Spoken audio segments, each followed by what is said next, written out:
At the DuPage County Landfill Superfund site in Warrenville, Illinois, remedial actions have addressed contamination at the site, allowing local residents of all ages the opportunity to celebrate a rich selection of year-round recreational uses. But success at what is now the Blackwell Forest Preserve required a great deal of cooperation as well as a lot of forward thinking. The Blackwell Forest Preserve is a unique study. It was a former gravel pit. And so the concept at that time was to make it a recreational area for the people of DuPage County. So what they did was they filled in that quarry with solid waste. They operated as a landfill, and they did it in such a way that within mind that they would create a large mountain out there that they could use for recreational purposes. The development of the Roy C. Blackwell Forest Preserve solved two things. It was going to provide a premier recreational facility for the residents and also solve the county's solid waste disposal needs. The hill is 40 acres in size, and it's within a complex of 1,372 acres that was assembled through the district's land acquisition program for the purposes of conservation, education, and recreation. There was some contributors of solid waste that generated not just solid waste but liquid wastes, and some of those liquid wastes had hazardous constituents in them. And so when they were finished with putting the landfill together and having their mound built up there, they had leachate that leaked out of it.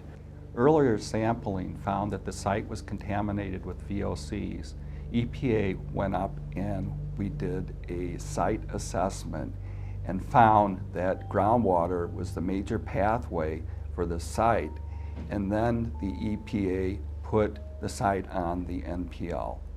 Now, the easy way is to step back and say we're not going to do anything about it, and let's just close it down and just put our heads in the sand and maybe it'll go away.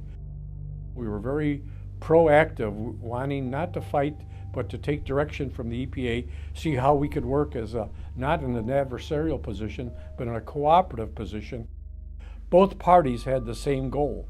We wanted to rectify any problems we had there, because unless we rectified those problems, we couldn't get to step two and provide what we wanted to provide for the people of DuPage County.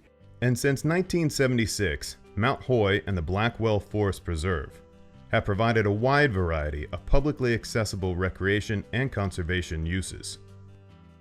We learned very early that we could not close off a piece of public property that was usable from the public enjoying it. So it became instantly popular. The boating, trails to hike on, picnic areas, an amphitheater where films could be shown, fishing opportunities, camping, and of course, being that DuPage County is so flat geographically, a hill would be a very attractive feature.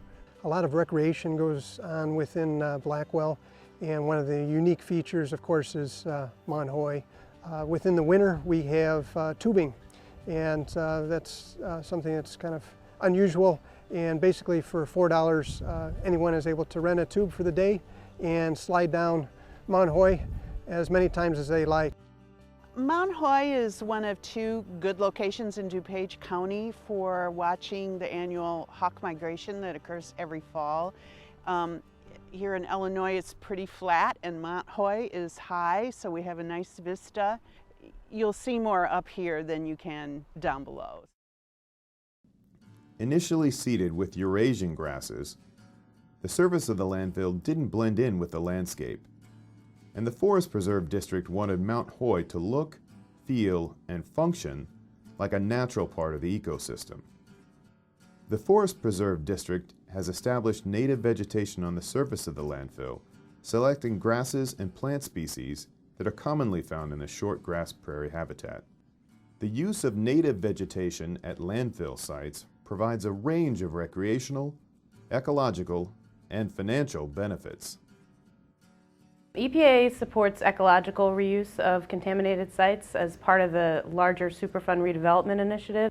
When you go in to a site and you want to revegetate the cap, if you do your research in looking and see what the native vegetation, in this case prairie habitat, is, you'll have a better chance of getting the plants established in a way that will have lower maintenance, better growth potential than a monoculture that may not be indigenous to that area or habitat. I didn't want to stand there and say this doesn't fit. If we did a fescue preserve there, it would just be out of place. So some of the benefits of using native plants for revegetation of a landfill, you can have a tremendous cost savings in your operation and maintenance. There'll be lower water use. In most cases, it's more beautiful. You'll have flowers as opposed to just some grass species. Using native vegetation creates habitat for your local species. It can also improve the air quality for the community because you'll have less dust if your plants are established well. It's not difficult to revegetate your site with native species. Plants and trees used on the landfill were selected so that they would not penetrate the landfill cap. There was no worry of uptake by these trees or these plants. The integrity of the landfill was maintained.